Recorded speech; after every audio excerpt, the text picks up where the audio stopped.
নতুন স্মার্টফোন কেনার জন্য দোকানে গেলে দোকানদার আপনাকে এমনভাবে ইমপ্রেস করে যে আপনি কিছু বলতেই পারেন না। ফোনটা হাতে দিয়ে বলবে, দেখেন স্যার, এটাতে 108 মেগাপিক্সেলের ক্যামেরা আছে, এমন ছবি তুলবে, তীব্র আলোতে তার দোকানে ছবি তুলে দিবে, আপনি দেখে ইমপ্রেস হয়ে যাবেন। 7000 মিলিঅ্যাম্পের ম্যাসিভ ব্যাটারি আছে, তারা বলবে যে এটাতে আপনি প্রায় 3 থেকে 4 দিন হেভি ইউজ করতে পারবেন। আবার বলবে যে দেখেন এটাতে 12 জিবি র্যাম আছে, 128 জিবি স্টোরেজ আছে, আবার ডিজাইনটাও কত সুন্দর, মানে সব মিলে আপনাকে ইমপ্রেস করে ফেলবে। কিন্তু আপনি যখন বাসায় নিয়ে আসলেন তখন ছবি তুলে দেখছেন যে না, ক্যামেরার কোয়ালিটি খুবই খারাপ। তাহলে 108 মেগাপিক্সেল গেল কোথায়? মূলত মেগাপিক্সেল দিয়ে কিন্তু ক্যামেরার কোয়ালিটি জাজ করা হয় না, জাজ করা হয় অন্য একটা বিষয়ে, যেটা আমি পরে বলতেছি। তারপরে এই যে 7000 মিলিঅ্যাম্পের ব্যাটারি আছে, বাট দ্রুত ড্রেন হচ্ছে, কারণ এখানে ট্রানজিস্টরের সাইজ কিন্তু বড়, যে কারণে আপনার 7000 হোক 10000 হোক ব্যাটারি কিন্তু দ্রুত শেষ হয়ে যাবে। আবার দেখা গেল বেশি রম দিয়েছে, বাট রমের টাইপ ঠিক নেই, তাহলে পারফরমেন্স কিন্তু আপনি ভালো পাচ্ছেন না। সো সব মিলিয়ে দোকানদার আপনাকে যেটা বলছে আপনি বাস্তবে সেটা পাচ্ছেন না। সো নতুন স্মার্টফোন কেনার আগে আপনাকে এই 10টা বিষয় অবশ্যই খেয়াল করে তারপর যেতে হবে, তাহলে দোকানদার কেউই আপনাকে ঠকাতে পারবে না। হ্যালো এভরিওয়ান, স্মার্টফোন বাইং গাইডের আজকের ভিডিওতে আপনাদের সাথে আছি আমি হিমেল। চলুন তাহলে আর কথা না বলি মূল ভিডিওটা শুরু করা যাক। একটা স্মার্টফোন কেনার আগে প্রথমে আপনাদেরকে যে জিনিসটা দেখতে হবে সেটা হচ্ছে প্রসেসর, কারণ প্রসেসরকে কেন্দ্র করে কিন্তু পুরো স্মার্টফোনটা চলবে।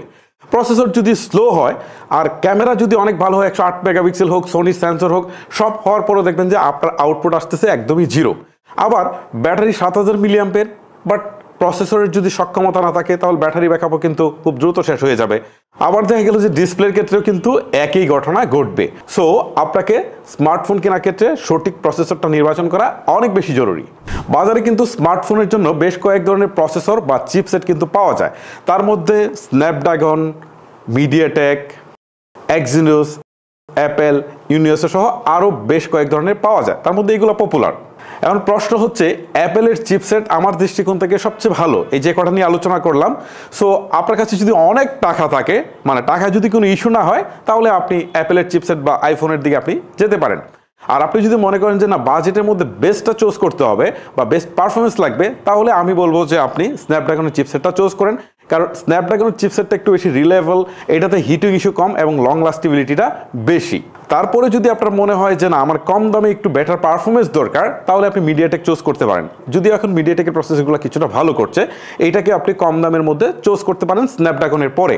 তবে আমি আপনাদেরকে স্যামসাংয়ের এক্সিনোসের প্রসেসরগুলো নেওয়ার জন্য নিষেধ করবো। আমি ইউজ করে দেখেছি, ল্যাগ হয়, হ্যাং হয়, ব্যাটারি ড্রেন হয়, আরও অনেক সমস্যা আছে ভাই।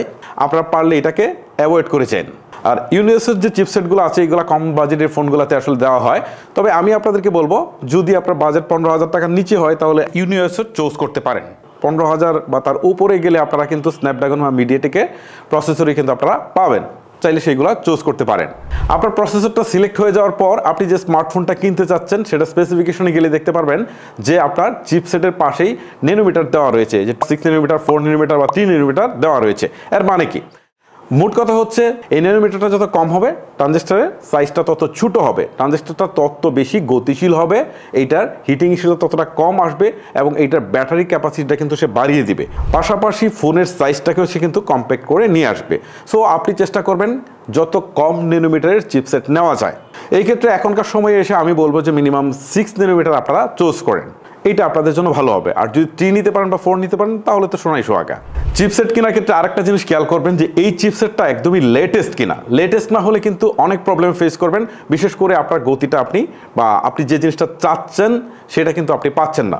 যেমন চিপসেটের উপর ডিপেন্ড করবে যে আপনার ওয়াইফাইয়ের কোন ভার্সনটা সাপোর্ট করে, ব্লুটুথের কোনটা সাপোর্ট করে, বা এইটা স্টোরেজ, এটা র্যাম বা রমের কোন টাইপটা সে সাপোর্ট করছে, ওভারঅল গতিটা নির্ভর করছে। ধরেন একটা উদাহরণ দিয়ে ছোট্ট করে, যে মিডিয়াটেক হিলিও G99, এই চিপসেটটা কিন্তু বেশ রিলায়েবল এবং যথেষ্ট এই বাজারের মধ্যে পাওয়ারফুল একটা চিপসেট ছিল, বেশ পপুলার। বাট সেটা যে সময় এসেছিল তখনের জন্য ঠিক ছিল, বাট এখন যদি আপনি এটা দিয়ে কিনতে যান স্মার্টফোন, তাহলে কিন্তু আপনার লস হবে। সেই ক্ষেত্রে আপনাকে দেখতে হবে যে আপডেট চিপসেট কোনটা রয়েছে, সেটাই কেনার চেষ্টা করবেন। মূলত একটা স্মার্টফোনে ক্যামেরা পারফরমেন্স নির্ভর করে থাকে মেগাপিক্সেল না, যে আপনি যে স্মার্টফোনটা কিনছেন সেটা আসলে ক্যামেরার সেন্সর সাইজটা কতটা বড়, অ্যাপারচার ভ্যালুটা কত আছে, সেন্সরটা আসলে কোন ব্র্যান্ডের, সেন্সরটা আসলে কতটা পাওয়ারফুল, সর্বশেষ নির্ভর করে যে আসলে সব মিলে এটার অপটিমাইজেশনটা কেমন হয়েছে সেটার উপরে। মূলত আমরা স্মার্টফোন দিয়ে ছবি তোলার সময় ডিফল্টে 12 মেগাপিক্সেল বা 16 মেগাপিক্সেলে কিন্তু আমরা ছবি তুলে থাকি। বাট এই যে বললাম যে বিষয়গুলো ক্যামেরার পারফরমেন্স নির্ভর করে থাকে সেটার উপরে। আর যদি মেগাপিক্সেল বেশি হয়, সেই মেগাপিক্সেলে যদি আমরা ছবি তুলি তাহলে দেখা গেলো 108 মেগাপিক্সেলের ক্যামেরা নিয়ে আসি, 108 কিন্তু বা 200 কিন্তু আমাকে সিলেক্ট করে ছবি তুলতে হবে। তুললে ছবিতে আসলে ডিটেলসটা বেশি পাওয়া যাবে। ছবিতে ডিটেলস বেশি মানে আমার ছবিটা অনেক ভালো আসলো, ডাইনামিক রেঞ্জটা অনেক ভালো আসলো, বিষয়টা কিন্তু সেরকম না। আচ্ছা, বাজারে কিন্তু অনেক ধরনের সেন্সর আছে, যেমন সোনি সেন্সর আছে, স্যামসাংয়ের সেন্সর আছে, অমিনিভিশন সেন্সর আছে, আরও অনেক আছে। বাট আপনি চেষ্টা করবেন সোনি সেন্সর নেওয়ার জন্য, বেটার আউটপুট পাবেন। তারপর স্যামসাং বা অমিনিভিশন এটা আপনি সিলেক্ট করতে পারেন। তবে যদি একদমই ভালো কোয়ালিটির ছবি চান তাহলে দেখবেন যে সোনির সেন্সর আছে কিনা সেই স্মার্টফোনটাতে। ওভারঅল ছবির কোয়ালিটি বা ভিডিওর কোয়ালিটি কেমন সেটা বোঝার জন্য আপনাকে রিভিউ দেখতে হবে, এছাড়া কোনো উপায় নেই। ওটা দেখলে আপনারা বুঝতে পারবেন যে তারা কি বলছে, ছবির কোয়ালিটিটা আসলে কেমন। তারপর দু একটা কম্প্যারিজন ভিডিও দেখলেও কিন্তু আপনারা টের পেয়ে যাবেন যে এইটা আসলে এই বাজেটের মধ্যে বেস্ট ক্যামেরা কিনা। এবার আসি ভিডিওর ক্ষেত্রে। এখন কিন্তু ম্যাক্সিমাম স্মার্টফোনে কিন্তু 1080p ভিডিও শ্যুট করতে পারে বা 30 fps-এ। সো আমি এই ক্ষেত্রে বলবো, যদি আপনি প্রফেশনালি ইউজ করতে চান স্মার্টফোনটাকে, ধরেন কন্টেন্ট ক্রিয়েশন করবেন, এই ক্ষেত্রে আপনি দেখবেন যে 4K আছে কিনা বা 60 fps আছে কিনা। সো এই জিনিসগুলো আপনারা খেয়াল করবেন, ঠিক আছে? কারণ 30 fps-এ ভিডিওটা এতটা স্মুথ মনে হবে না, বাট 60 হলে অনেকটা স্মুথ হবে। আর পাশাপাশি আপনি যদি ভিডিও করেন, মানে ভিডিওর জন্য কিনেন যে আমি এটা কিনে আসলে ভিডিও করব, তাহলে দেখবেন যে এতে স্টেবিলাইজেশনটা আছে কিনা। আর যদি স্লো মোশনে ভিডিও শ্যুট করার ইচ্ছা থাকে তাহলে দেখবেন স্লো মোশনে কত FPS পর্যন্ত আছে। 120 fps, 240 fps দেখবেন। তবে 120 fps-এর নিচে আপনারা কিনবেন না। এবারে আসি ডিসপ্লে সেকশনে, কারণ একটা স্মার্টফোনে বেশিরভাগ সময় আমরা ডিসপ্লের দিকে কিন্তু তাকিয়ে থাকি। সো বাজারে কিন্তু দুই ধরনের ডিসপ্লে পাওয়া যায়, একটা হচ্ছে IPS ডিসপ্লে, একটা হচ্ছে অ্যামোলেড বা OLED ডিসপ্লে। অ্যামোলেড বা OLED ডিসপ্লে কিন্তু কালারটা অনেক বেশি ব্রাইট এবং কন্ট্রাস্ট লেভেলটাও কিন্তু বেশি, পাশাপাশি এটা কিন্তু ব্যাটারি কনজিউমটাও অনেক কম করে। অর্থাৎ অ্যামোলেড ডিসপ্লেতে আপনি ব্যাটারি ব্যাকআপটা কম্পারেটিভলি বেশি পাবেন IPS-এর তুলনায়, যদিও অ্যামোলেড ডিসপ্লের ফোনগুলোর দাম একটু বেশি। তবে আপনার কাছে যদি বাজেট থাকে তাহলে আমি বলবো যে IPS-এর তুলনায় আপনি অ্যামোলেড ডিসপ্লেটা নেন, কারণ IPS ডিসপ্লে কালার সাইজ কন্ট্রাস্টটা একটু কম, ব্যাটারি ড্রেনটা একটু বেশি হয়। তবে এখন কিন্তু 20,000 টাকা প্রাইস রেঞ্জের অনেক স্মার্টফোনে অ্যামোলেড ডিসপ্লে কিন্তু পাওয়া যায়, আপনারা চাইলে অ্যামোলেডই চুজ করতে পারেন। এবার আসে ডিসপ্লে রেজুলেশন নিয়ে। এখন কিন্তু বাজারে HD+, ফুল HD+, 2K, 4K resolution display পাওয়া যায়। যদিও এটা দামের উপর আসলে ডিপেন্ড করে, যে দাম বেশি হলে আপনি 2K বা 4K রেজুলেশন নিতে পারবেন। এই ক্ষেত্রে আমি আপনাদেরকে বলবো যে মিনিমাম ফুল HD+ রেজুলেশনের ডিসপ্লে নিতে, কারণ এত বড় ফোনে যদি আপনার ডিসপ্লেটা অনলি HD+ রেজুলেশনে থাকে তাহলে কিন্তু শার্পনেসের বেশ ঘাটতি আপনি লক্ষ্য করবেন। এই ক্ষেত্রে আপনারা চেষ্টা করবেন ফুল HD+ রেজুলেশনের মিনিমাম ডিসপ্লেটা চুজ করতে। এবারে কথা বলি ডিসপ্লের রিফ্রেশ রেট নিয়ে। রিফ্রেশ রেটটা যত বেশি হবে এটা স্ক্রলিং ট্রানজ্যাকশন ততটা স্মুথ হবে। কিছু কিছু গেমেও কিন্তু এই স্মুথনেসটা আপনি পাবেন যারা হচ্ছে হায়ার রিফ্রেশের সাপোর্ট করে থাকে। বাজারে কিন্তু 60 হার্জ, 90 হার্জ, 120 হার্জ, 144 হার্জের রিফ্রেশের পাওয়া যায়। এই ক্ষেত্রে আমি আপনাদেরকে বলবো যে 60 হার্জ থেকে 90 হার্জে গেলে পার্থক্যটা খুব বেশি চোখে পড়ে না, বাট 120 হার্জ রিফ্রেশ রেটে গেলে কিন্তু যথেষ্ট পার্থক্যটা চোখে পড়ে। রিফ্রেশ রেটটা আসলে ওইরকম প্রয়োজনীয় কোনো বিষয় না, বাট আপনার যদি চোখের স্মুথনেসটা দরকার হয় তাহলে 120 fps-টা চুজ করতে পারেন। এবারে আসি ডিসপ্লের ব্রাইটনেস নিয়ে। ডিসপ্লেতে কিন্তু অনেক ধরনের পিক ব্রাইটনেস কিন্তু থাকে।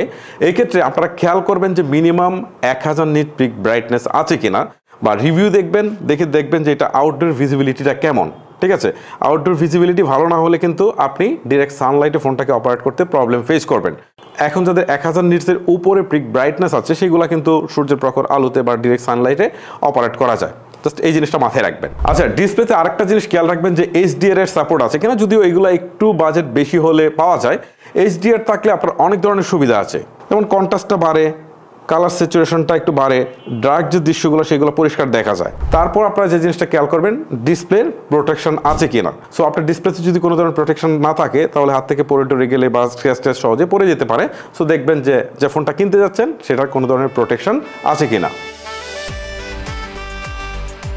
এবারে কথা বলি ব্যাটারি অ্যান্ড চার্জার নিয়ে। এইটা কিন্তু খুব ইম্পর্টেন্ট। আপনি যখন দোকানে গেলেন, দোকানদার বললো ভাই এটাতে 7000 মিলিঅ্যাম্পিয়ার ব্যাটারি আছে, আপনি টানা 4 দিন ইউজ করতে পারবেন ইচ্ছা মতো। না ভাই, একটু থামেন। এখানে দুইটা বিষয় আছে। প্রথমত হচ্ছে আপনার ব্যাটারিটা কি লিথিয়াম আয়ন নাকি লিথিয়াম পলিমার, এইটার উপর ডিপেন্ড করছে। যদি লিথিয়াম আয়ন ব্যাটারি হয় তাহলে 7000 মিলিঅ্যাম্পের ব্যাটারি দেওয়ার পরে ফোনটা কিন্তু খুব বেশি মোটা বা ভারী হবে না, এটা একটা জিনিস, ঠিক আছে। আর লিথিয়াম আয়ন ব্যাটারির লং লাস্টিবিলিটিটা কিন্তু কম্পারেটিভলি বেশি, এই জিনিসটা মাথায় রাখবেন। লিথিয়াম পলিমার বা আগের যে ব্যাটারিগুলো ছিল সেইগুলো কিন্তু একটু বড় করা যেত, তাহলে ফোনটাও এত মোটা এবং ভারী হয়ে যেত, বাট লিথিয়াম আয়নে কিন্তু সেটা হচ্ছে না। আরেকটা বিষয় হচ্ছে যে আমরা আগে যেটা বলেছিলাম যে আপনার প্রসেসরটা চুজ করার ক্ষেত্রে দেখবেন যে এটা কত ন্যানোমিটারের চিপসেট দিয়ে তৈরি, সেটার উপর ডিপেন্ড করে যে আপনি ব্যাটারি ব্যাকআপটা কত বেশি পাচ্ছেন। সো এই দুইটা জিনিস খেয়াল করবেন যদি আপনার ব্যাটারি ব্যাকআপ বেশি প্রয়োজন হয়, ঠিক আছে। ব্যাটারির ক্ষেত্রে 5000 মিলিঅ্যাম্পের ব্যাটারি তো স্ট্যান্ডার্ড অনেকদিন আগেই হয়ে আছে, বাট লিথিয়াম আয়ন ব্যাটারি আসার পরে কিন্তু এখন এটা 6000 বা 6500 স্ট্যান্ডার্ড হয়ে গেছে। সো সেই ক্ষেত্রে আপনি চেষ্টা করবেন যে মিনিমাম 6000 মিলিঅ্যাম্পের ব্যাটারি সম্মিলিত স্মার্টফোন চুজ করার জন্য। আর চার্জারের ক্ষেত্রে আপনারা দেখবেন যে এটা ফাস্ট চার্জার সাপোর্ট করছে কিনা বা কত ওয়াটের চার্জার সাপোর্ট করছে সেটা আপনারা একটু দেখে নেবেন, ঠিক আছে। মিনিমাম 35 ওয়াটের নিচে আপনারা আসেন না, যদি আপনার বাজেট একদম মোটামুটি লেভেলে থাকে তাহলে 35 ওয়াট বা তার বেশি যেতে পারলে আপনারা কিন্তু অল্প সময়ে স্মার্টফোনটাকে চার্জ করে ফেলতে পারবেন। আর ব্যাটারি সেকশনে আরও দু একটা জিনিস একটু দেখে রাখবেন যে বাইপাস টেকনোলজিটা আছে কিনা, এটা থাকলে ব্যাটারি লং লাস্টিবিলিটি কিন্তু কিছুটা বাড়বে। এত কিছু বলার পর এখন আমি ডিজাইন সেকশন নিয়ে কথা বলবো। আসলে অনেকেই যেটা নিয়ে প্রথমে কথা বলবে, ডিজাইনটা একদমই সাবজেক্টিভ বিষয়, এক একজনের কাছে এক এক ডিজাইন ভালো লাগতে পারে। ডিজাইনটা আপনি দেখে নেবেন আপনার কোনটা ভালো লাগে। তবে কথা হচ্ছে ডিজাইনের প্রেমে পড়ে এমন একটা স্মার্টফোন কিনেন না যেটা কিনে আসলে পারফরমেন্সটা ভালো পাচ্ছেন না, তারপরে প্যারা নিচ্ছেন। আর ম্যাক্সিমাম লোকে আমাদের দেশে যেটা করে সেটা হচ্ছে সুন্দর একটা স্মার্টফোন কিনে সুন্দর ডিজাইন দেখে বাট একটা এমন একটা ব্যাক কভার লাগায় যেটা দিয়ে আসলে সৌন্দর্যটা ডেকে ফেলে।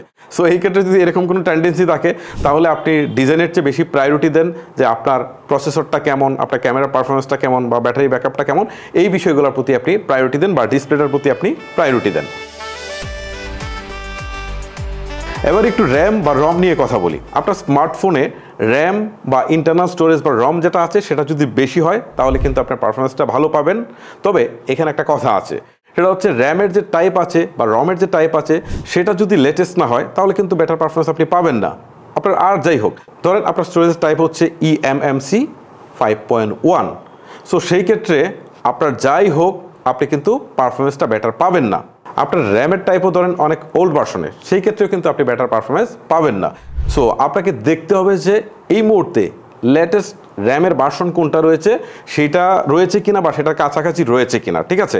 এখন আমি ভিডিওটা তৈরি করছি, এখন আমি বলবো যে এইটা দেখেন আপনি কিছুদিন পরপর কিন্তু র্যাম এবং রমের টাইপটা চেঞ্জ হয়ে যাচ্ছে, তখন কিন্তু এটা মিলাতে পারবেন না। আপনার ওয়েবসাইট থেকে দেখে নেবেন যে আসলে এই মুহূর্তে লেটেস্ট ভার্সন কোনটা আছে সেটা আপনার স্মার্টফোনে আছে কিনা। তারপর আরেকটা জিনিস আপনারা একটু দেখবেন যে এটাতে ডুয়েল স্পিকার আছে না সিঙ্গেল স্পিকার আছে। ডুয়েল স্পিকার থাকলে কিন্তু দুই দিক থেকে সাউন্ড আসবে, সাউন্ডটা একটু বেশি পাবেন। তবে স্পিকার কোয়ালিটি তো আপনি টেস্ট করতে পারবেন না ফোন কেনার আগে, ক্ষেত্রে আপনাকে রিভিউ দেখতে হবে। আরেকটা জিনিস আপনারা স্পেসিফিকেশন থেকে দেখে নিতে পারেন যে এটা ব্লুটুথের ভার্সন কি, ওয়াইফাইয়ের ভার্সন কি, এই জিনিসগুলো আপনারা একটু দেখে নেবেন বা লেটেস্ট যে ফিচারগুলো NFC সেইগুলো আছে কিনা, জাস্ট এইগুলো একটু দেখে নেবেন। মোট কথা হচ্ছে এতক্ষণ যে কথা বললাম এত কিছু দেখার জন্য, সেটা হচ্ছে যারা বাজেট লেভেলে স্মার্টফোন কিনবেন, যাদের হচ্ছে কম টাকায় ভালো স্মার্টফোন দরকার, তাদের জন্য বললাম এই জিনিসগুলো দেখে নেবেন।